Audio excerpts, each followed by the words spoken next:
how do you now sort of find the balance in doing a routine for the audience and then doing it for yourself or for the team?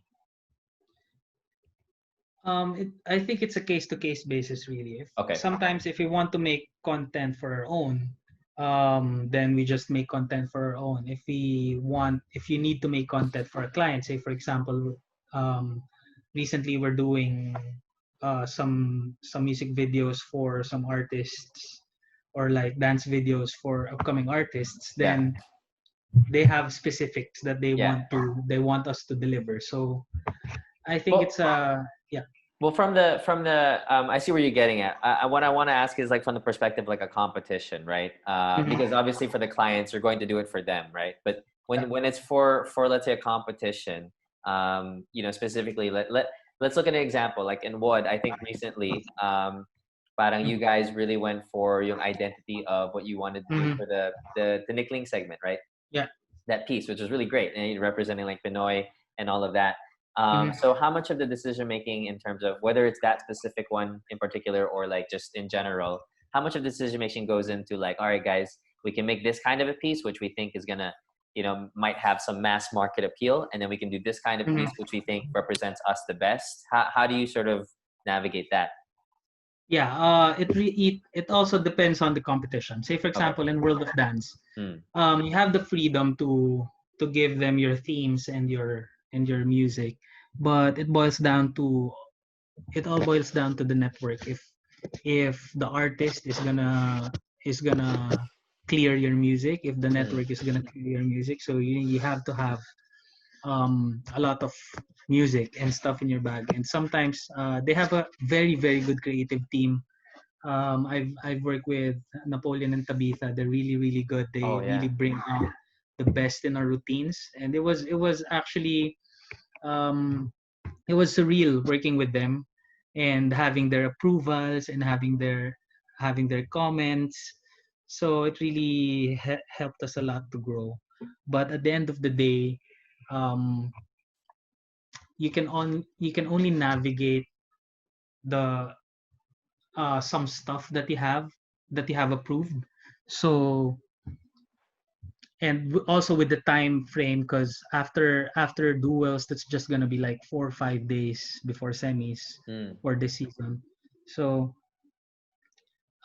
it was really a decision with just sometimes two options, sometimes one option. So yeah. So it depended a lot. It depended a lot on what you had in your bag. One, right? We're talking about in so Yeah. what experience, because you Yeah, mentioned kung like ano four. yung ma-approve. Yeah. Basically, you had 4 to 5 days just to kind of go from one part to another. I mean, from one Yeah, like kind of to it was construct your piece. yeah, it was planned naman. And Bebot was actually our plan for finals, just in case we got Mm, in mm-hmm, semifinals.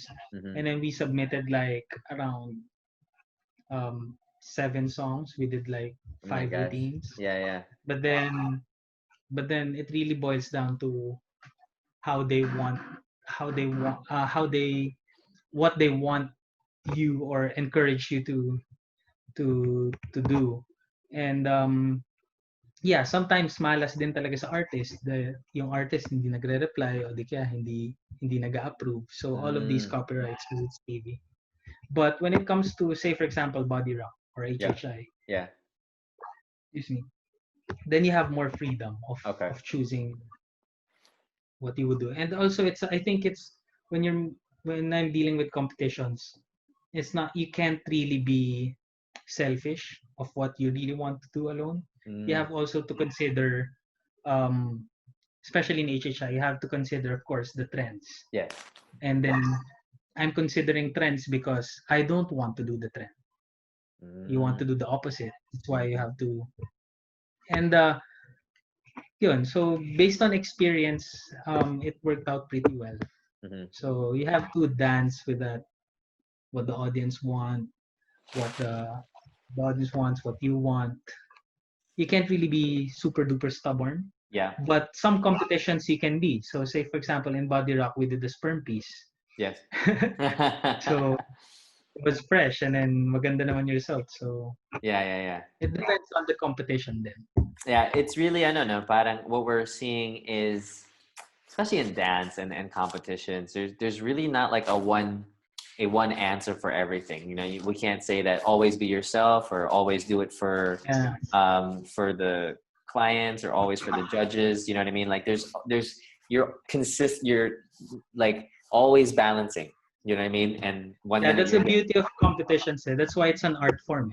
mm, Kaya gustong-gusto ko gumawa ng competition pieces because it's dynamic. You can't really stick to one formula every time. mhm. The risk feels good. Yeah, Yeah. cool, man.